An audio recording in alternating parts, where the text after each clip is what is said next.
가장 좋은 표적 치료제보다 훨씬 더 좋은 거예요. 비타민 B3를 같이 복용함으로 해서. 그다음에 또 다른 장점도 있는데 좋은 표적 치료제를 써도 재발하거든요. 근데 비타민 B3를 주면은 사망 위험이 현저하게 감소합니다. 그러니까 5년, 6년 후에도 재발하지 않는 분들이 많아요. 고마우신 구독자님들, 오늘도 클릭해 주셔서 정말 감사합니다. 저 이동환 TV에 아주 특별한 교수님을 모셨습니다. 충북대학교 배석철 교수님 모셨습니다. 안녕하세요. 네, 안녕하십니까. 초대해 주셔서 감사합니다. 네, 우리 교수님은 비타민 B3 연구를 20년 이상 하셔서 세계적인 비타민 B3의 권위자로 알려져 계신데요. 저희가 한번 미리 예고를 한번 드렸었거든요. 네, 감사합니다. 모신다고. 그래서 이렇게 모시는 자리가 됐습니다. 그래서 오늘 저희가 비타민 B3의 항암 효과에 대한 이야기를 오늘 말씀을 드리고, 그다음에 다음 편에서는 또 뭐 면역이라든가 뭐 치매 예방, 항노화에 대한 이야기도 좀 함께 나누려고 합니다. 그래서 오늘은 암에 대한 이야기를 한번 나눠보려고 하는데요. 일단 연구를 20년 이상 하셨어요. B3에 대해서만. 계기가 있으실 것 같은데. 다른 질병은 사람이 거의 정복했죠. 완전히 정복했다고 할 수 없지만 그래도 상당히 정복했는데 암만은 거의 미완, 그러니까 우리가 손을 못 대고 있는 상황이거든요. 그래서 제가 좀 뭔가 여기서 잘해볼 수 있지 않을까 하는 생각에 이 분야에 뛰어들었습니다. 20년 전이면 좀 많이 젊으셨을 때잖아요. 실제 암 연구를 시작한 건 30년 전이죠. 30년? 예, 암 연구는 30년 전이고, 암 연구 하다가 암과 비타민 B3의 관계를 생각하게 된 것은 이제 20년 됐습니다. 20년 됐고요. 어떻게 그런 생각을 하시게 됐나요? 제가 관심을 가진 것은 암이 어떻게 발병하는지 하는 거거든요. 보통 이제 암을 보는 시각이 두 가지인데, 이 치료를 생각하시는 분들은 암의 악성화가 그 생명을 위협한다 이런 것 때문에 암 악성화 과정에 관련된 분자적 현상에 주목하거든요. 근데 이제 그 과정에 가장 중요한 건 뭐냐면은 암 유전자 돌연변이라는 게 밝혀졌습니다. 암 유전자 돌연변이 되면은 확실히 칼시노마로 암이 되는 거죠. 이제 그래서 그 암 유전자 돌연변이를 어떻게 통제할까 하다가 표적 치료 전략이 나온 겁니다. 그래서 표적 치료제는 암 유전자 돌연변이를 억제하는 겁니다. 근데 그게 2000년 이후로 그런 전략이 나와서 처음에는 암이 치료될 줄 알았습니다. 근데 환자의 수명은 증가했지만 결국은 환자가 재발하는 것을 막지 못한다는 걸 알게 됐고요. 근데 그런 문제가 표적 치료 전략의 문제인지 아니면 그 표적 치료 전략에는 문제가 없는데 표적 치료제 인간이 만든 약물이 불완전해서 그런 건지에 대한 질문이 크게 제기됐거든요. 그 질문에 대한 대답은 뭐였냐면 표적 치료 전략 자체에 문제가 있다는 겁니다. 그러니까 이론적으로 완벽한 표적 치료제를 개발해도 재발은 막을 수 없다는 결론이 나오게 돼서 그렇다면은 그 다른 쪽도 중요하다는 거죠. 근데 이제 제가 관심 있었던 것은 그런 그 암의 악성화와 관련된 암 유전자 돌연변이가 아니고 그 이전에 암 유전자 돌연변이 생기기 이전에 아주 미묘한 차이가 생기는데 이 문제는 암을 일으키지는 않아요. 즉 이제 그런 거는 이제 암 억제 유전자라고 부르는데요. 암을 억제하고 유전자가 그 기능을 잃어버렸을 때 이 자체로는 암이 안 되지만 그 암으로 가는 길이 열리게 되는 사건이 되고, 그리고 더욱 중요한 것은 암이 발병한 후에도 암 억제 유전자를 복구시키면 그럼 암이 치료될 수 있다는 거죠. 근데 이제 암 억제 유전자는 50종류 되거든요. 50종류 중 어떤 거나 다 그 되는 게 아닙니다. 이게 복구시켜줘서 암을 치료할 수 있는 암 억제 유전자는 2개밖에 없어요. 2개밖에 없어요. 2개밖에 없는데 그 중에 하나를 제가 발견한 거죠. 그게 바로 렁스3. 그게 렁스3입니다. 근데 이제 그 2개 중에 하나가 제가 발견한 렁스3고 나머지 하나는 APC라는 유전자인데 APC는 원상 복구가 불가능합니다. 그러니까 원상 복구 시켜서 암을 치료할 수 있는 실질적으로 의미 있는 유전자는 현재 우리가 아는 건 하나밖에 없는 건데 제가 발견한 유전자는. 그럼 이제 교수님께서 발견한 그 렁스3 유전자, 암 억제 유전자, 그걸 발견한 게 몇 년도신가요? 그게 2002년이죠. 23년 전이네요. 그렇죠. 2002년인데 그때는 이제 50개 유전자 중에 암 억제 유전자 하나로 발견한 것이고요. 그 다음에는 이 유전자가 아주 초기에 암 발병에 꼭 필요한 유전자라고 밝힌 것은 2013년이고요. 아, 13년이요. 그 다음에 이제 이 유전자가 없어져야 암이 생길 수 있고, 암이 생긴 후에도 이 유전자를 활성화시키면 암이 치료될 수 있다고 한 걸 밝힌 것은 2019년이죠. 아, 그러시군요. 그래서 하나씩 하나씩 계속 꾸준하게 연구하신 거군요. 그렇죠. 그러니까 한 단계 한 단계씩 가려고 네. 제 청춘이 다 갔죠. 아니, 네. 대단하신 게 그렇게 오랫동안 연구하시려면 연구비도 꽤 많이 들어갔을 것 같은데 얼마나 연구비가 들어갔고 어떻게 지원받으셨나요? 그러니까 제가 행운이었던 게 전 네. 세계 과학자들이 부러워하는 연구비 지원이 있거든요. 연구비가 네. 있거든요. 네. 그게 한국에 있어요. 전 세계 오. 연구자들이 부러워하는 그게 이제 창의적 연구진흥 사업이라고 합니다. 그거는 1년에 약 10억 원 정도를 9년간 지원하거든요. 한 번 선정되면 그러니까 90억이 지원되는 겁니다. 그러네요. 네. 근데 이 9년이라는 시간이 굉장히 중요한 게 다른 연구 과제는 약 한 3년 정도 네, 지원됩니다. 3년이면 연구를 깊게 파기 좀 시간이 부족해요. 많이 부족해요. 부족합니다. 네. 그러니까 정말 큰 과제를 처음부터 끝까지 이어서 하려면은 9년이라는 시간이 필요한데 그걸 이제 지원받을 수 있었죠. 오, 정부에서 받으신 거. 정부에서 받는 거죠. 야. 1년에 우리나라 전 과학 분야를 통틀어서 한 3명 뽑아주거든요. 우리나라에서 3명. 네. 그러니까 경쟁률이 뭐 한 2,000대 1 정도 된다 하면 그 이상 됩니다. 그럼 그걸 처음에 받으신 게 2000년대 초반? 그게 2003년입니다. 아, 그때부터 연구가 쭉 네, 그때 지금까지. 2003년부터 이제 9년간 받고 근데 이제 또 하나 복은 뭐냐면 그걸 한 번 받으면 네. 두 번 받기 힘듭니다. 예, 예. 왜냐하면 너무 경쟁이 치열하기 네, 때문에 네, 네. 그 한 번 받은 사람이 9년간 연구비를 90억 지원을 받았다고 해서 네. 거기에 대응할 만한 연구 성과를 내기는 힘들어요. 그렇죠. 그러니까 그 중에 50명, 100명 중에 한 명 정도가 성공해주면 네. 그러면 과학계에서는 투자한 효과가 있는 거거든요. 그렇죠. 그러니까 한 사람이 그걸 받아서 성공해내기 어려운데 그걸 성공하면 두 번째 받을 수 있죠. 네네. 네, 제가 2번 받았어요. 아, 그러면 9년씩 2번, 그렇죠. 18년 동안 네, 18년간 받았어요. 180억 받으신 거네요. 그렇죠. 그러니까 네. 굉장히 과학자로서 행운이 있었죠. 그 연구비를 못 받았으면 이렇게 제가 하고 싶었던 연구를 이렇게 깊이 있게 꾸준히 하는 건 불가능했을 겁니다. 정말 대단하신 것 같고요. 그만큼 이제 깊이 연구에 몰두해 오셨는데, 아까 그 사건이라는 거, 네. 그 사건이 바로 이 렁스3가 발현을 해야 되는데, 네. 유전자 발현하지 못하는 사건을 말씀하신 거잖아요. 그렇죠. 네. 근데 그것을 다시 발현하게끔 만들어주는 물질이 바로 그렇죠. 비타민 B3 B3라는 였습니다. 것을 네. 이제 확인하신 거군요. 그렇습니다. 그래서 야. 그 비타민 B3가 그런 일을 할 수 있다고 안 것은 2005년입니다.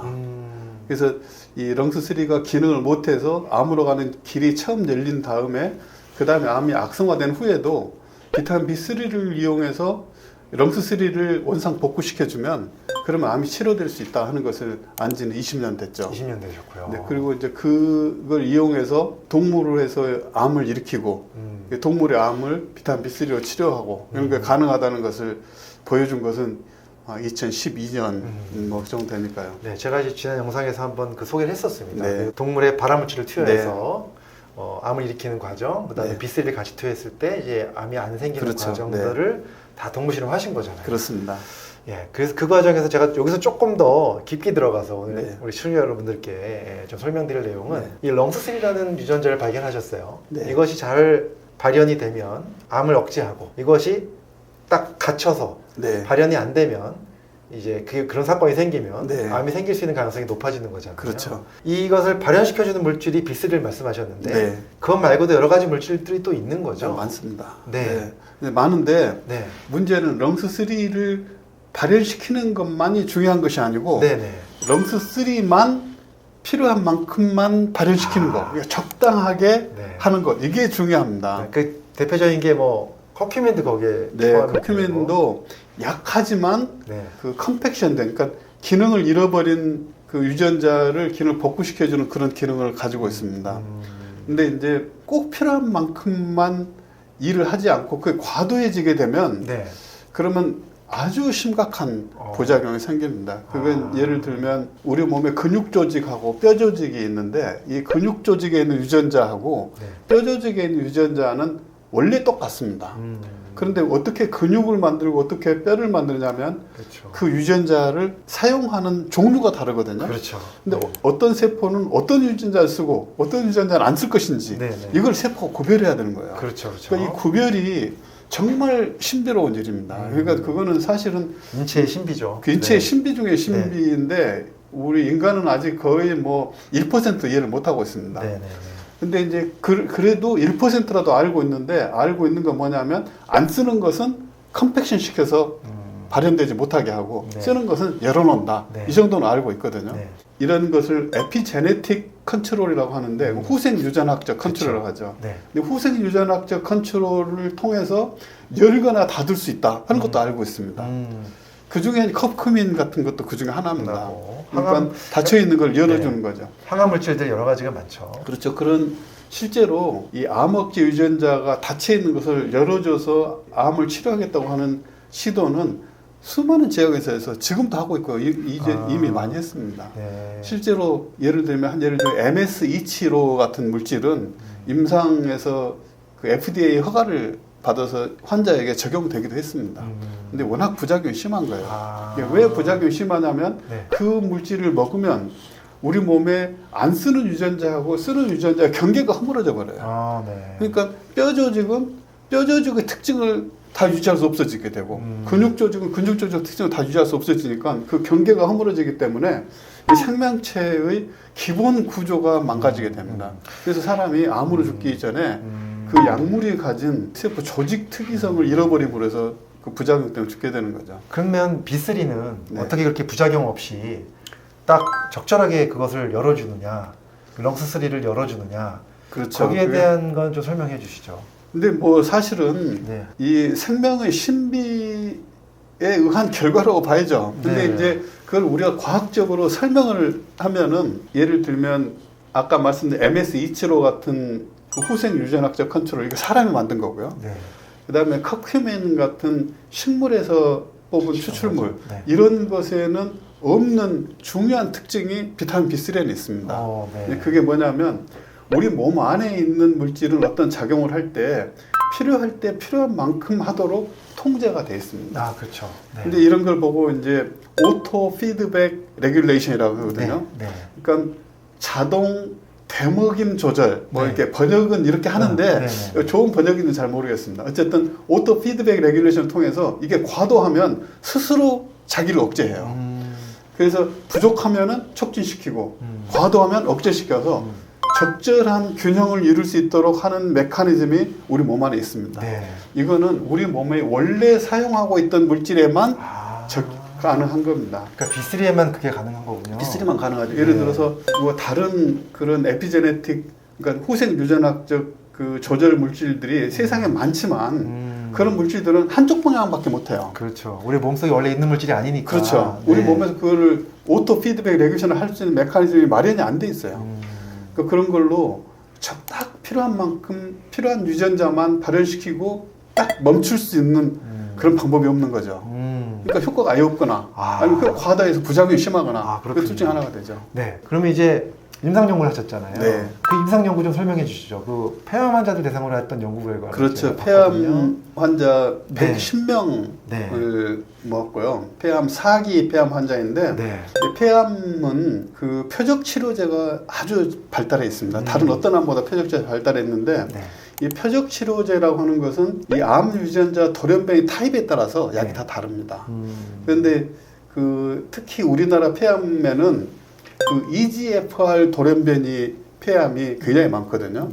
거의 폐암 환자 중에 가장 많습니다. 약 한 30-40% 정도에 이르게 되는데 이 EGFR 돌연변이 폐암 환자 110명을 리크루트해서 두 그룹으로 나눴습니다. 55명씩. 그래서 한 그룹에는 그 EGFR 돌연변이 폐암 환자에게 적용하는 표적 치료제만 투여하고 또 한 그룹에는 그 표적 치료제 플러스 비타민 B3 하루 1g 이렇게 하루 1g 1g이요? 1g 썼습니다. 많이 안 썼네요. 그러니까 그 1g 정도에서 효과가 저는 있을 거라고 이제 동물 실험에서 네. 유추한 것입니다. 먹는 걸로 네, 먹는 겁니다. 그러니까 이제 500ml짜리 2알. 그렇습니다. 아침 저녁으로 먹였나요? 네. 아, 네. 그래서 관찰을 했는데 평균 환자의 평균 수명이 13개월이 증가했습니다. 근데 이제 평균 수명 13개월 증가는 이 암 치료 분야에서는 획기적인 거죠. 왜냐하면 네. 보통 이제 표적 치료제를 쓰게 되면은 환자의 평균 수명이 약 1년 정도 증가하거든요. 아무리 이 최고로 좋은 표적 치료제라고 해도 1년 6개월은 평균 수명 연장의 거의 한계라고 볼 수 있습니다. 네. 아마도 그런 약이 흔치 않을 겁니다. 사기 환자들을 대상으로. 그렇죠. 사기 환자 네. 대상으로 네. 해서. 근데 저희는 표적 치료제 1년에 거기서 플러스 13개월이니까 엄청나게 늘어나요. 가장 좋은 표적 치료제보다 훨씬 더 좋은 거예요. 비타민 B3를 같이 복용함으로 해서. 네. 그다음에 또 다른 장점도 있는데 그 뭐냐면은 좋은 표적 치료제를 써도 네. 재발하거든요. 네. 그러니까 이론적으로 표적 치료를 써도 재발을 거의 피할 수가 없습니다. 그래서 이제 보통 한 3년, 4년 되면은 재발을 하게 되죠. 많이 이제 하게 되고 재발하면은 그 항암제가 더 이상 안 듣습니다. 네. 그럼 항암제 쓸 게 없어지면 환자는 뭐 사망 위험에 직면하게 되는 거죠. 네. 근데 비타민 B3를 주면은 사망 그 위험이 현저하게 감소합니다. 네. 그러니까 5년, 6년 후에도 재발하지 않는 분들이 많아요. 예를 어느 정도냐면은 이 표적 치료제만 쓰면은 90% 이상 재발하거든요. 네. 그런데 비타민 B3를 함께 쓰면 약 한 60% 재발합니다. 네. 뭐 0%가 아니어서 아쉽지만 90% 재발해서 60%면은 그러면 환자가 생존할 수 있는 가능성은 4배, 5배 증가한 거거든요. 아, 네.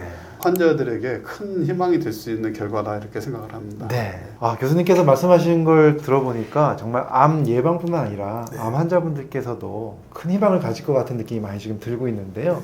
구체적으로 그러면 비타민 B3를 네. 어떤 제제를 사용하시는지 그리고 구체적 용량, 먹는 네. 방법 좀 한번 설명해 주시면 좋겠는데요. 일단 비타민 B3의 타입이 있잖아요. 네. 네. 근데 비타민 B3는 니코틴산과 니코틴산 아미드가 있습니다. 근데 이게 니코틴이라는 이름 때문에 네. 여감이 안 좋아서 네.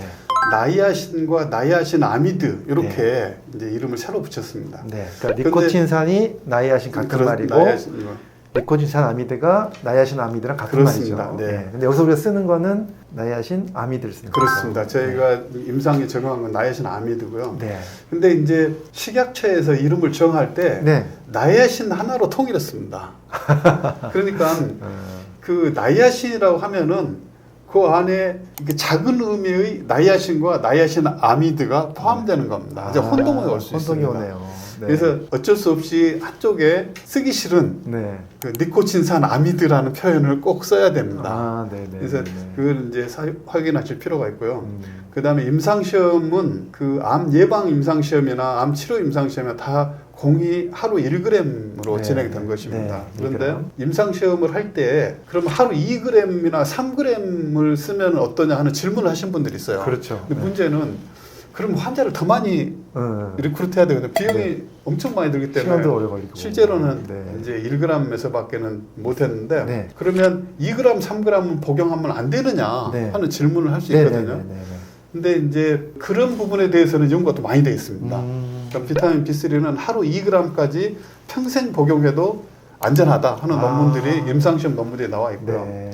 또 암 환자라면은 예를 들어 1년간을 기간 두고 복용한다고 하면은 하루 6g까지도 안전하게 복용할 수 있다. 이렇게 결과 논문들이 보고되어 있습니다. 그래서 제 생각에는 하루 1g부터 그 복용을 시작하시고 네. 상태를 봐서 조금씩 늘리시고 저는 이제 하루 2g 정도를 추천합니다.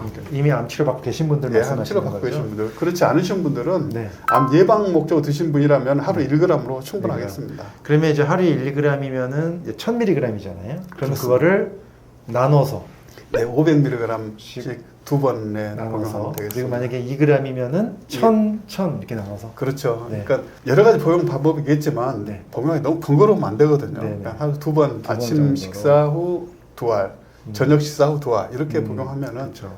제일 좋겠습니다. 보통 한 알이 500ml니까. 그렇습니다. 네, 알겠습니다. 그리고 또 이제 궁금해하시는 분들이 항암 치료 받는 분들이 뭐 유방암 환자분들도 타목시펜 드시는 분도 계시고 네. 또 여러 가지 항암제 먹는 약 드시는 분도 계시고 네. 또 딴 약을 드시는 분도 계신데 네. B3를 함께 먹어도 되느냐에 네. 대한 질문이 있거든요. 네. 저희가 그 임상시험을 할 때 폐암 환자에 대해 임상시험을 할 때 그 항암제하고 비타민 B3를 같이 썼습니다. 그래서 그 효과를 본 것이기 때문에 다른 항암제하고 같이 쓰지 못할 이유가 전혀 없다고 할 수 있고요. 네. 그리고 화학적으로 봤을 때 비타민 B3 즉 나이아신 아마이드는 다른 물질을 하고 간섭할 가능성이 거의 없습니다. 그래서 네. 안전하게 함께 복용할 수 있습니다. 네. 그리고 식사 중에 먹어도 되나요? 식사 중에 복용해도 되고요. 네. 식후에 복용해도 되고 네. 그리고 공복에 복용해도 상관없습니다. 네. 그런데 공복에 복용하실 때는 물을 한 컵 같이 드셔야겠죠. 드실 필요가 있습니다. 당연히 물 드셔야겠죠. 네. 그리고 이게 혹시 뭐 흡수에 장애가 될 만한 문제는 없을까요? B3를. 그 나이아신 아마이드는 네. 그 체내에 들어가면 약한 염기성이거든요. 네. 약간 염기성일 때 흡수가 가장 잘 됩니다. 근데 이제 다른 산성 물질이 같이 들어가면 이온화가 증가해서 조금 흡수가 감소될 수 있거든요. 약간. 큰 문제는 없지만 네. 보통 음식은 다 중성이니까 네. 식후에 드실 때는 아무 문제 없을 거라 생각이 됩니다. 그럼 이제 비타민 C를 고용량으로 드시는 분들은 네. 함께 먹는 것보다 좀 시간 간격을 두는 게 낫겠네요. 비타민 C도 뭐 1g 또는 2g 복용하실 때는 한 번에 1g, 2g 복용할 때는 상관이 없지만 네. 그보다 더 많은 양을 복용하실 때는 네. 이제 비타민 B3의 그 흡수가 조금 손해 볼 수 있다. 염두에 그러면 두실 필요가 있겠습니다. 시간 간격을 좀 두면 괜찮겠죠. 네, 한 시간 또는 2시간 네. 시간 간격을 두면은 좋겠습니다. 네, 좋습니다. 오늘 배서정 교수님 출연해 주셔서 비타민 B3의 항암 효과에 대한 이야기를 해주시면서 너무 많은 공부가 됐고요. 또 많은 분들한테도 큰 도움이 됐을 것 같고 희망이 됐을 것 같습니다.